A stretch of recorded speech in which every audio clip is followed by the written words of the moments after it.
Welcome to American Truck Sim. We are going to go for a little drive this evening. And I think we're going to go get a truckload of hay, I believe.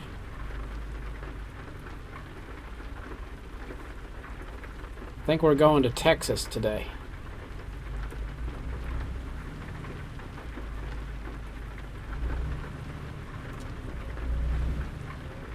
Can't make that light.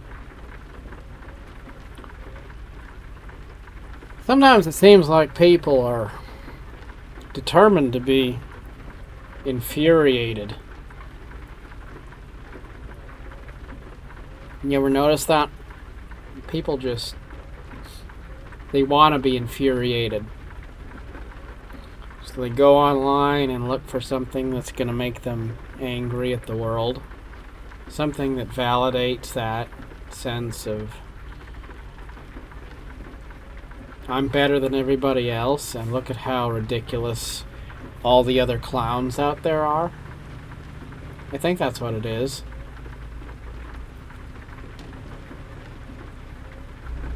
Sort of a attitude of self-congratulation. We look at other people and we say, oh my goodness, I'm so glad I'm not a wretched, vile sinner like those people over there.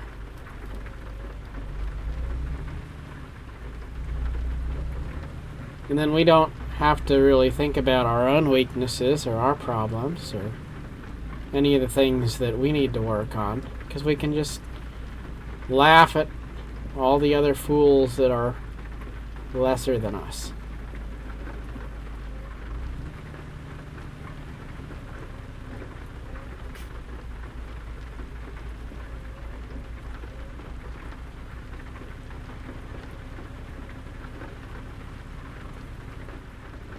There's a Bible verse that says, whatever is pure, whatever is of good report, think on these things. And that's a good way to go about life. Think about things that are good. Think about things that you find inspiring or cool or fun. Not things that are negative and toxic and problematic. We all do it. We don't really think about it. Pretty easy. Easy to fall into the trap, especially on social media and things. You start going down the rabbit hole, and next thing you know, you're looking at a bunch of crazy, sensationalist stuff, and it's just designed to distract you from your own life and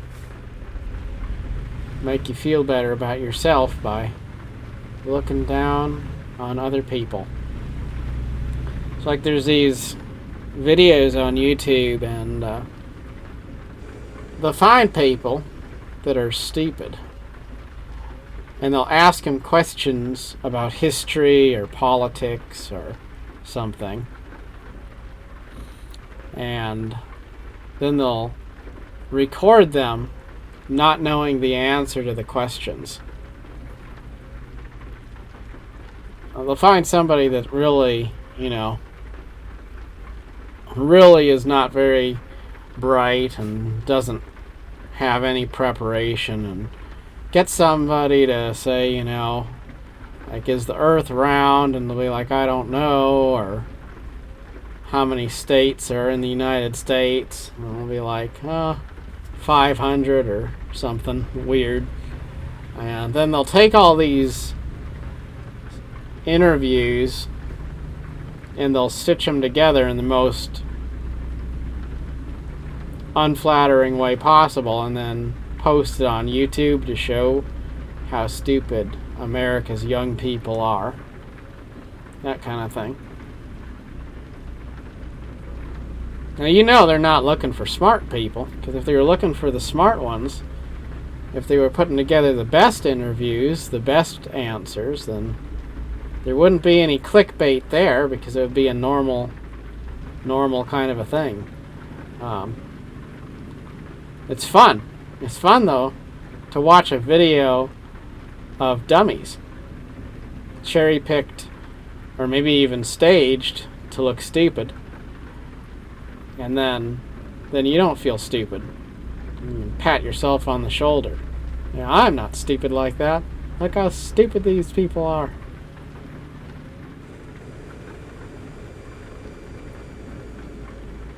And that way, I guess we haven't really changed a lot, have we, since the days of going to watch Christians get ripped apart at the Colosseum. We all want to see entertainment at the expense of somebody else.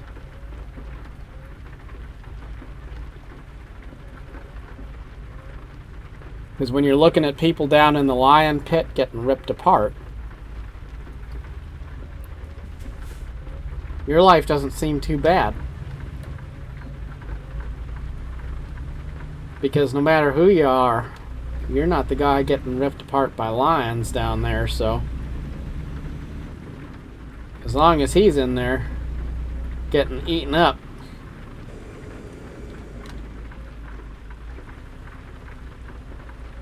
by comparison, you're golden.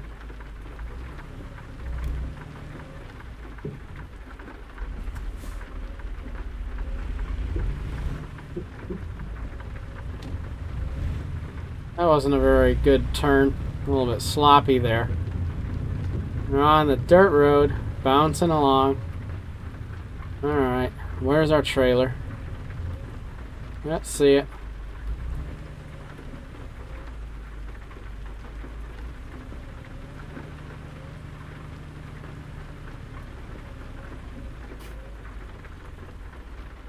I see it. Right there.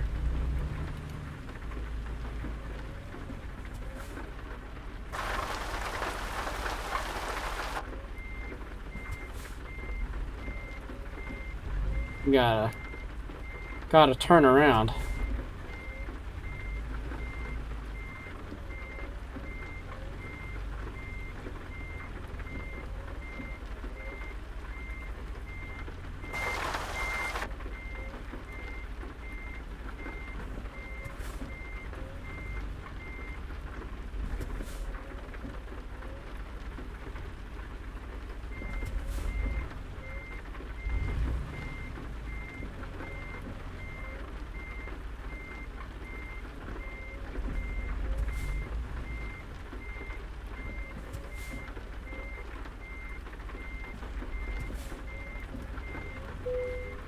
There we go. That wasn't too bad. 446 miles now. Gonna be a little ride. I wonder what those green-blue boxes are on that trailer. Sometimes I like to play with one earbud just so I can hear my surroundings, but when I'm playing Truck Sim, I kind of like to have the immersion of just hearing the rain patter and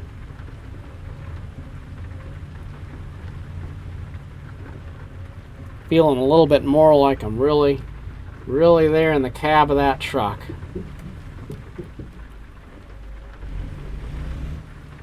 Kind of cathartic to hit the road. You can just let your mind free, think about whatever. You know you have a little while until you get where you're going, so you might as well just sit back and watch the road go by and have your drink of choice there in the cup holder. Life is good. Suppose being a driving game, I probably ought to say non-alcoholic drink of choice, though I don't know that it applies to a video game. I'm just drinking tea here, so nothing alcoholic here for me. But my understanding is there are some guys who were they were drinking and digitally driving in American Truck Sim in the multiplayer mod. And I think some people did actually get banned or kicked out of a virtual trucking company or something wild. It's kind of funny. Well, it snowed earlier today. Spent the morning shoveling snow, and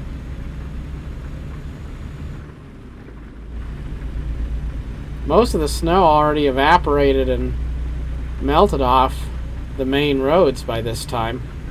It's one of those spring storms. It's not really cold. It's just a lot of snow that comes real quick and doesn't stick around for very long.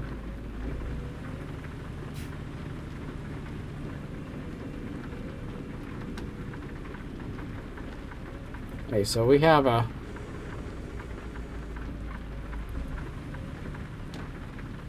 left turn coming up here. So far we haven't gotten any trouble. No traffic signals ran. No speeding tickets, no cars crashed into. So far, we're doing pretty good. Of course, don't want to speak too soon.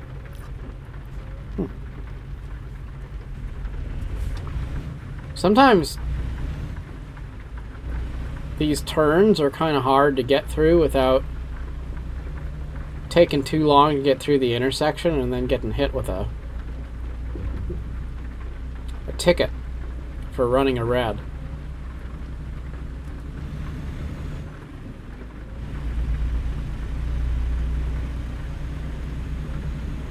Here on the channel, I've been thinking about how I want to play it and like what I want to put out and what kind of videos I want to make. I always think about that. And my thoughts on this are I just want to kind of share whatever I'm doing. Whatever seems fun in the moment, that's going to be what I do, and that's what I'm going to share. It's just that simple. So, might be a lot of different games that wind up being played by me. Might be some short 10-minute, 15-minute videos where I'm just talking about life or something. Might be some hour-long videos that are gameplay for something.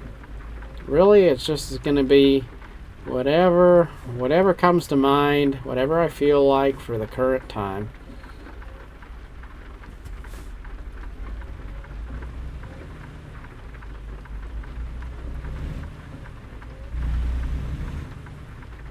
I think the biggest thing is just getting to be consistent.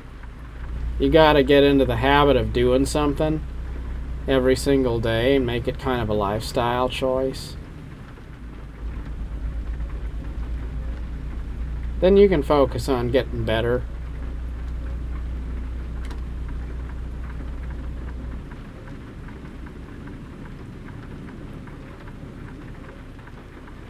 But if you ever look at who's good at something and who's not, it's always the people that are doing it every single day, day in, day out. Those are the guys that are doing well.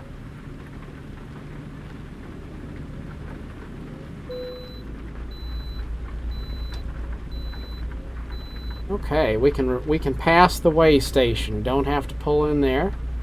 Good news. Setting the cruise control to 65 miles an hour, and we are on the road again.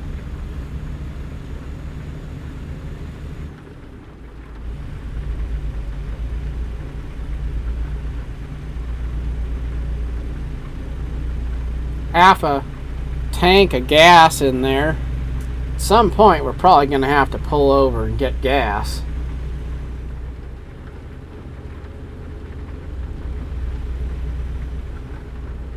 I don't know if we can make it 400 miles on half a tank. I know we can go quite a ways, but I don't know if we can go that far.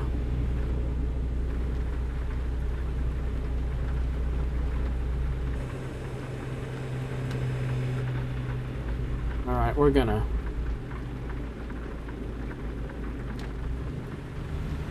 swing right into the left lane. I always do the World of Truck contracts, and you can't go faster than 65 miles an hour when you're doing them.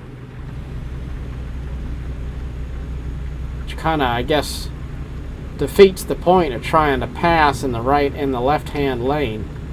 So I can't get my speed up past 65.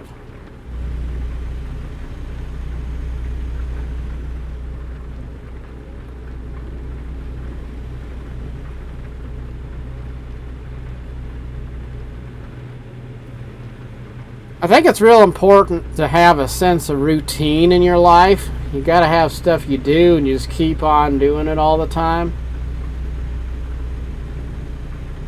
Because once you kind of let off the gas and then you don't have a sense of direction, then that can be a way for you to drift into a sense of maybe depression, something like that. I'm not saying necessarily a clinical depression. I'm just saying you can get into a funk. But if you always have something in your mind, you know, I'm going to go do that next, and you just keep yourself going. You know, maybe it's, I'm going to go for a walk, I'm going to get my 5 miles in, I'm going to, you know, make a little bit of progress in this or that game I'm playing. I'm going to go cook my dinner. I'm going to read that magazine, whatever it is. Fun times. Just always have something on your mind that you're going to do, something that you're determined to be interested in, something you're invested in, so that your mind doesn't just go into neutral and coast. Because you don't want that to happen. What is that saying? An idle mind is the devil's workshop. I always assumed that what that really meant was if you don't have a purpose-driven life, you'll sink into bad behaviors like crime or drugs or something. But I don't know about that. I think the way I see that now is an idle mind causes you trouble because it robs you of joy. When you're not thinking about anything and you're not working on something, when you're not chasing something, and that kind of leads to being kind of down about life. And you don't want to be there.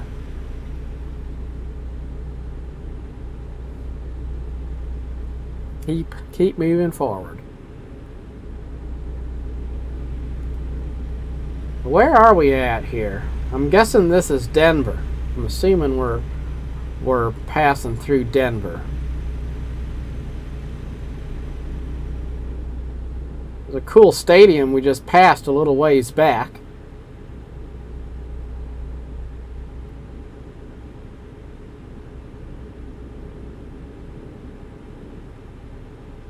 Still been thinking about Fan Fest down in Denver coming up this I don't know, end of June, I want to say. Would be fun to make it down there if I got around to it. Usually I don't get around to doing these things. I think about doing these things and then I just don't. Because when you think about going on a trip and then you factor in how much it'll cost you, and then you think about not going there, well,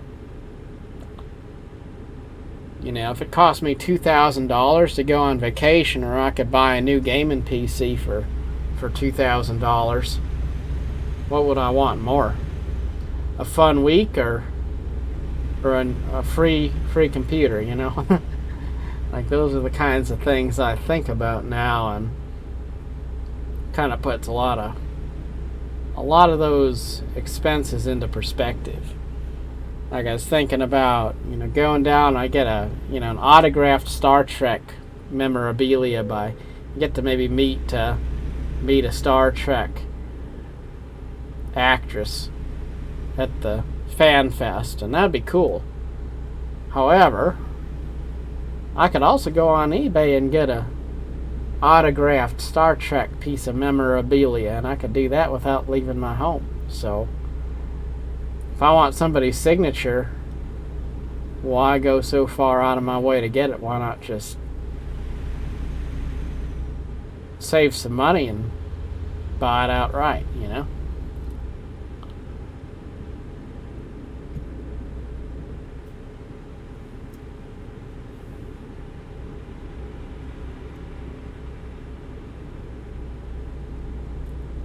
We just passed through Colorado Springs.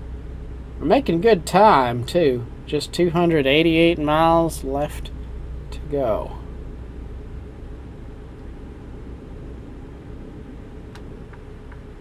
Entering Pueblo. Alright. We may be able to make it down there without stopping at the gas station. I just don't know. Let me see if I can figure out. Can I toggle the... so that toggles the zoom on the map. Is it F6? Alright, there we go.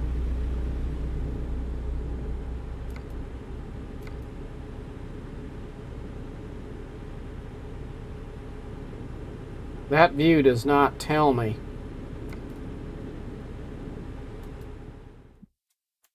Nope.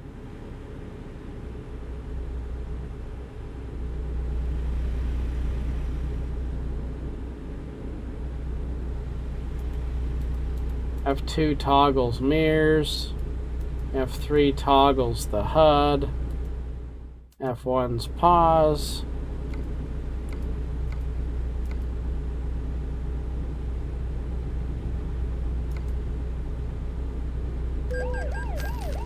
Oh no. Speeding ticket.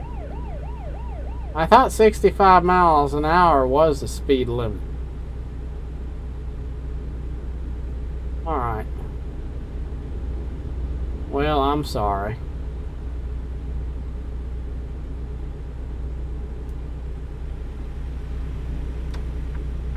We'll swing here into the right lane so we're not tempted to go too fast. See, there's a sign there, right there. It says 75 miles an hour. So what was I doing wrong? I don't know.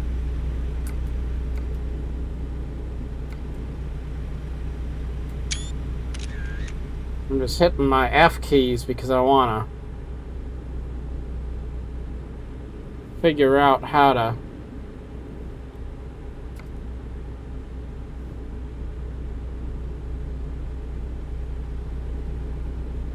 switch to see how much miles of fuel I have left.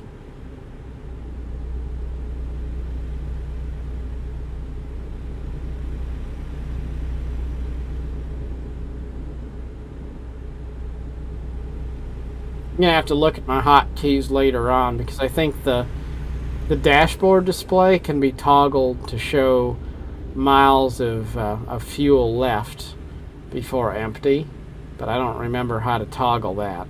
I'm not talking about the HUD there on the right hand side of the screen, but rather the HUD that's between the RPM gauge and the speedometer there on the dash.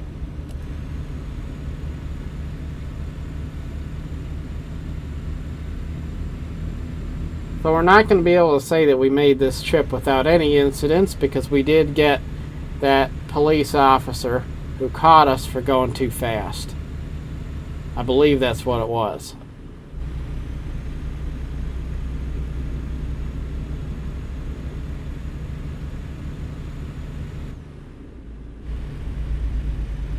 Not that it really matters, because after all, Doesn't make a lot of difference to the game. Money doesn't really have any meaning in American Truck Simulator.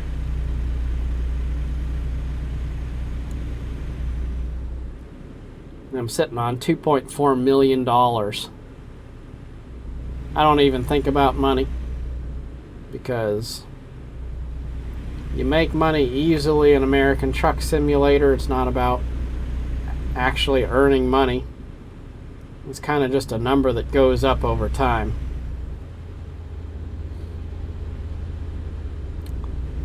I think I can see a church steeple or something over there in the distance.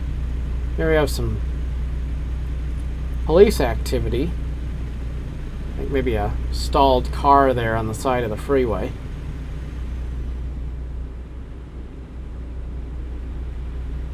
And we got 195 miles left to go.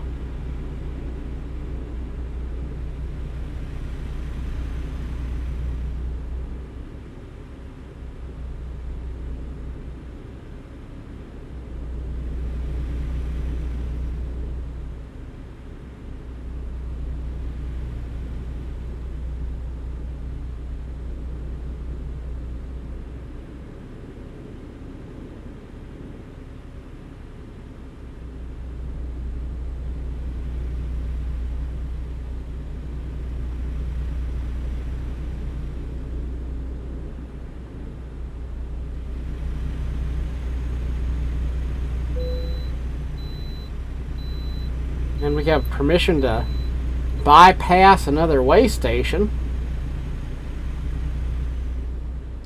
It's lucky. This is Raton, New Mexico.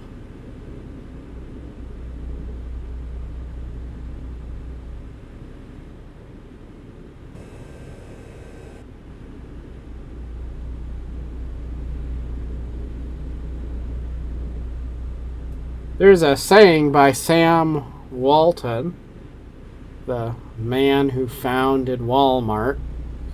He said, personal and moral integrity is one of our basic fundamentals, and it has to start with each of us. I was like that saying.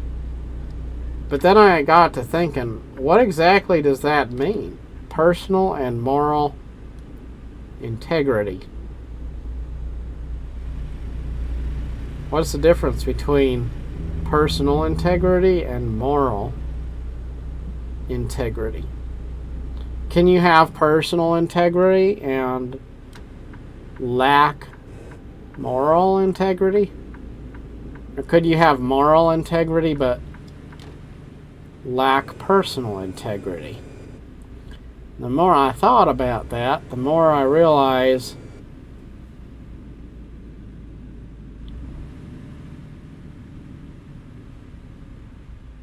moral integrity is kind of knowing what is right, basically. Personal integrity is basically doing what you believe to be right. So you could have personal integrity by doing what you believe to be right. But that might be wrong because you could be wrong. And if that's the case, then even though you'd have personal integrity for doing what you believe in, you still would have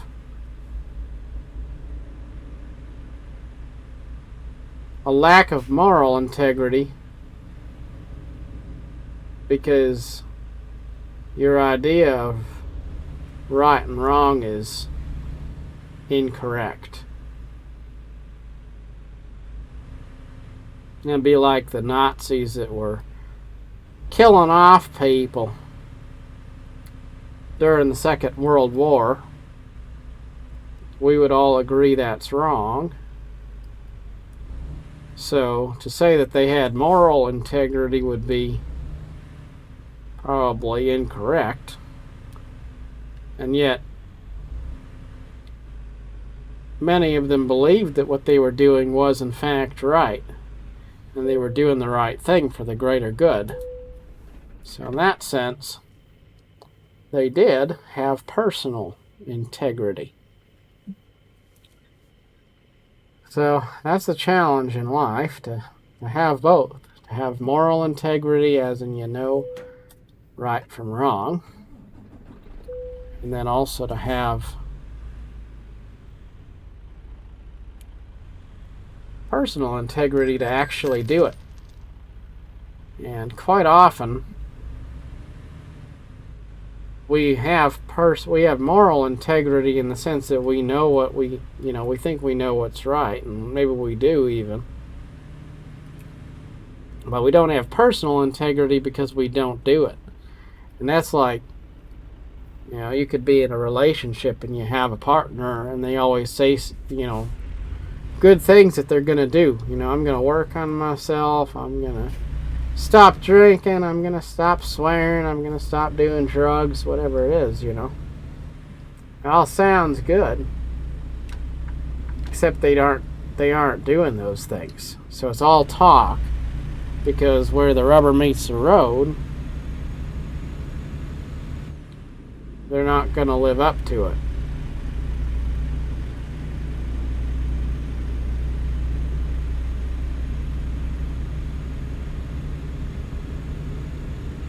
Not something to think on.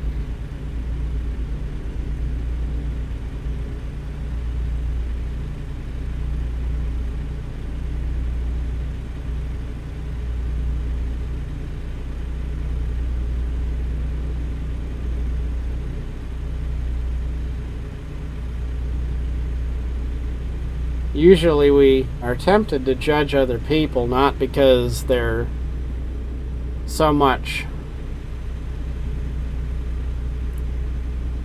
incapable of doing the right thing or totally wrong about their outlook on life. It's often, probably more often than not, it's because we can sense there's something a little hypocritical about them.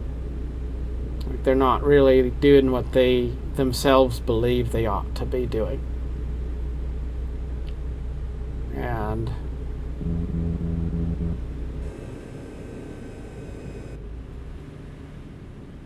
we're guilty of that too, though. Every single one of us is probably guilty of that. So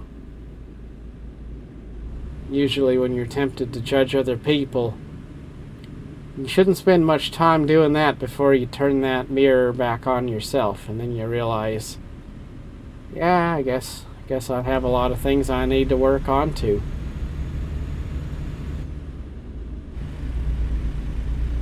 I do find, though, that as I work on myself, I have less and less time and space for troublemakers. All the people that are defined by their personal demons. When you're consumed by them yourself, it's natural to want their company, but when you start to free yourself from all those things a little bit, well, it's not that you want to judge other people, it's just you don't want to be stuck in orbit around them.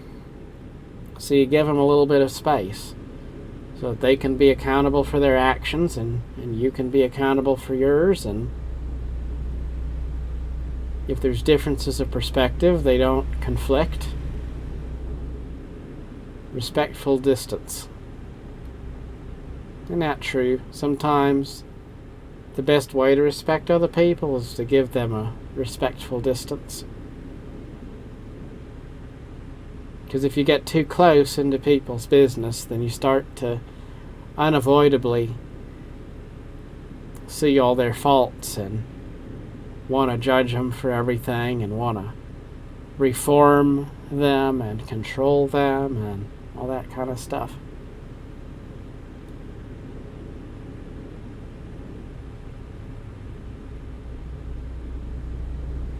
Pretty rare to be able to spend time with somebody and not have some kind of conflict of interest, I think.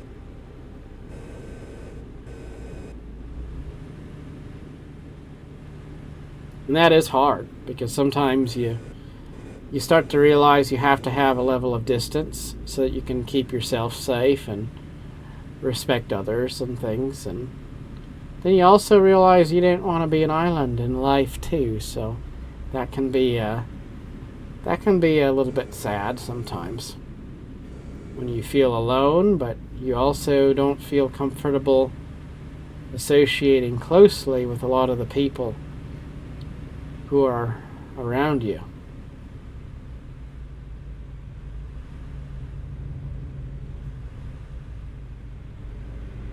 It's like watching nature.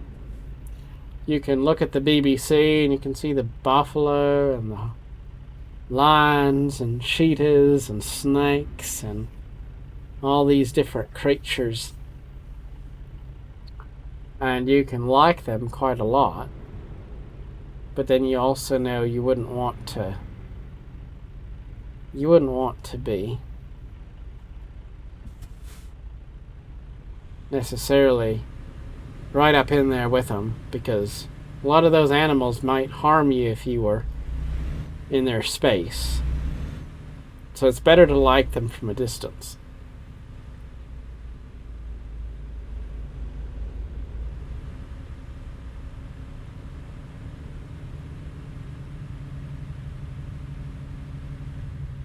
Life is indeed filled with seeming paradoxes.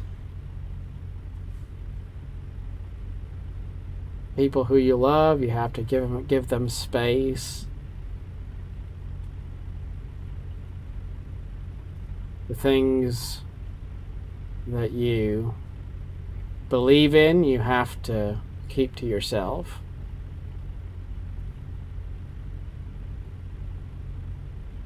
You have to have conviction, but also not be on a high horse either.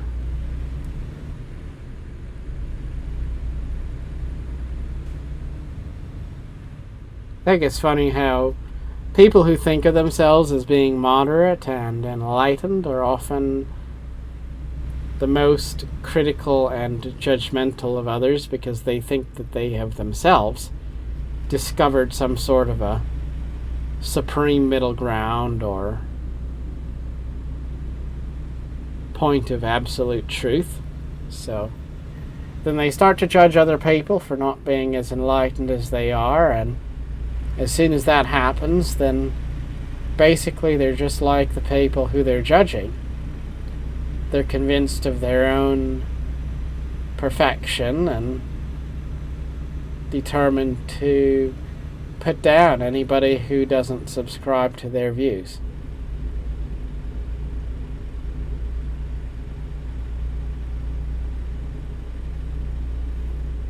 In the Freemasons organization,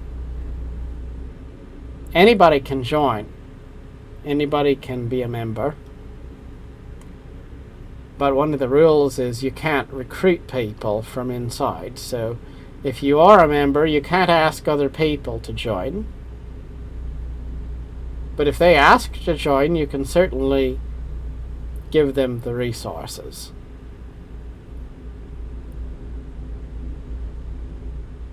I think that's kind of how our attitude toward truth and enlightenment should be. Like we can have our opinions of things, we can have our thoughts, and we should, rightly.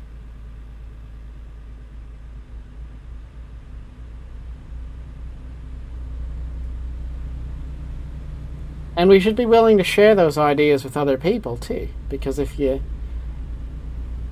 have a light and you put it underneath a basket and you hide it, then what's the point, right? But you don't have to share it with people who don't want to see it. That's why you make yourself available. So if people want to hear about your perspective, or they're interested in where you're coming from on something, you're always willing to share. But you also don't expect that other people should believe the way you do, or should come to see things the way you see them. And so you respect them to do their own thing and find their own path. But then you're also there, and your door's not locked, so if they want to knock, the door will still be open to them. Just nothing forced down anybody's throat. That's the best way, I think. When you look at your own life, you think about all the things you've learned and people who maybe inspired you along the way, you probably realize that, as a general rule, people who are very influential in your life are not the people who are really preachy. They're the people who just mind their own business and let you mind your own business, and then when you're looking for some guidance and you reach out to them, they have time for you.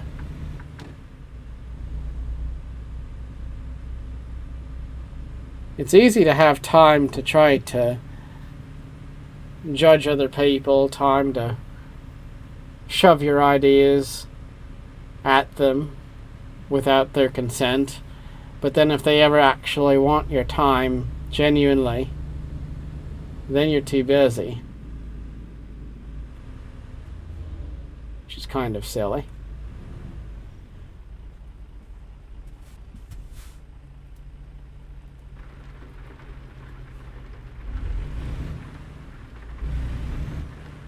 And here we have a tight right turn. So we're gonna venture out into the oncoming lane of traffic. Sorry, car. But we did make our turn as we needed to. We're just about there, just about arrived late at night to deliver our trailer full of hay bales.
Alright.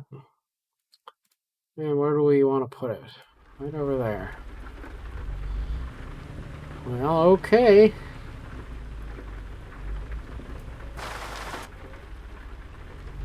Looks like a pretty simple job. We'll see.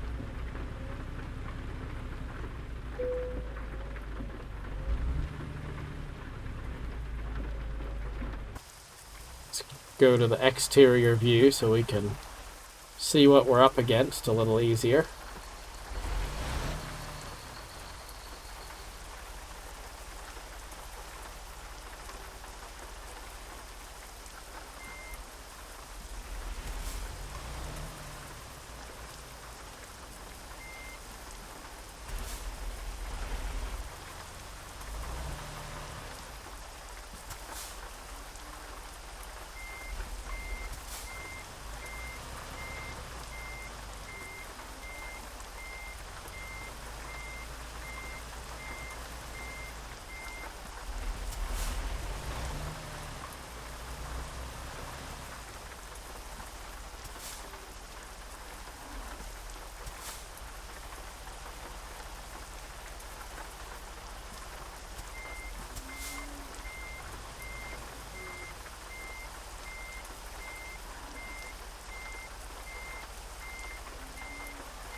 It's a little bit tricky to navigate this somewhat tight space.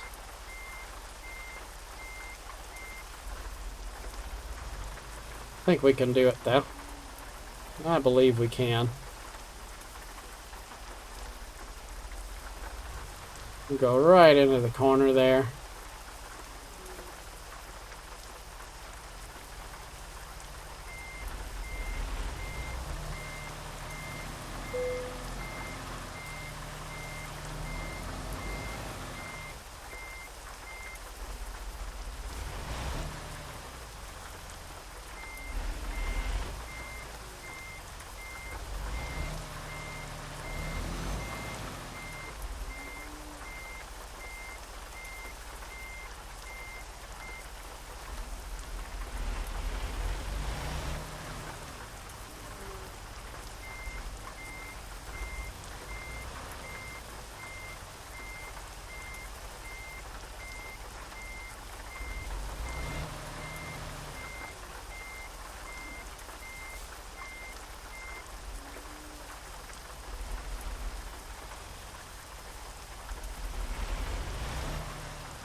Which I guess is a little bit silly considering we're dropping off a bunch of hay bales at a dock. It's not like you're really gonna unload all those hay bales into the back room of that building.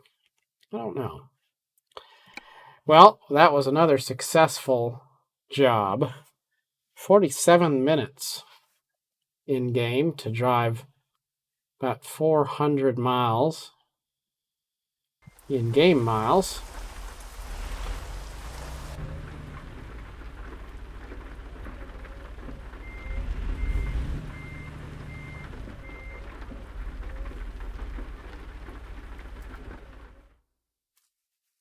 We are in Dalhart, Texas.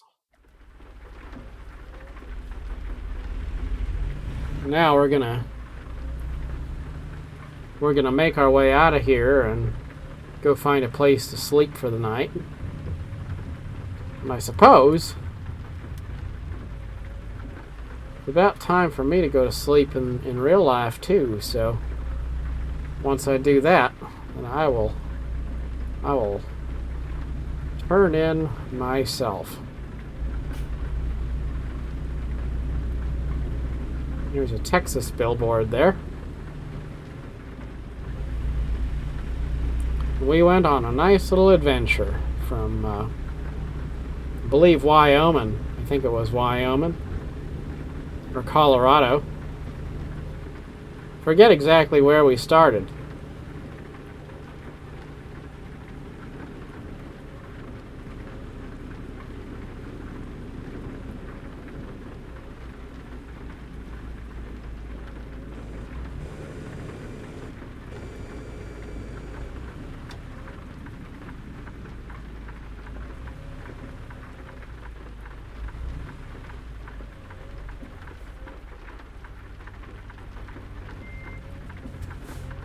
There's something about a small town at night.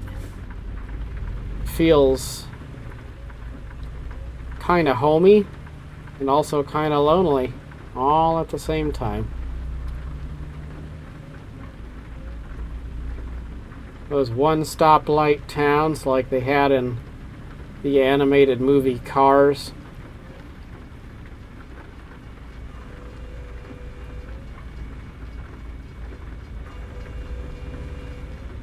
It is amazing how many towns there are out there that are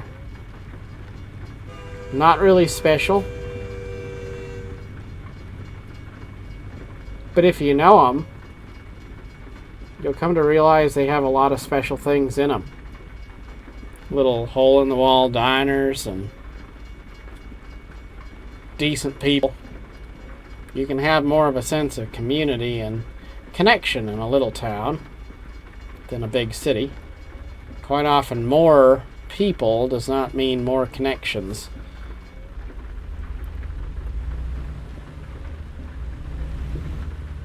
When we're surrounded by abundance, we take it for granted. That's kind of the rule of life. Okay. Well, they're turning left, so we're just gonna turn right. And this is going to be our turn out right here.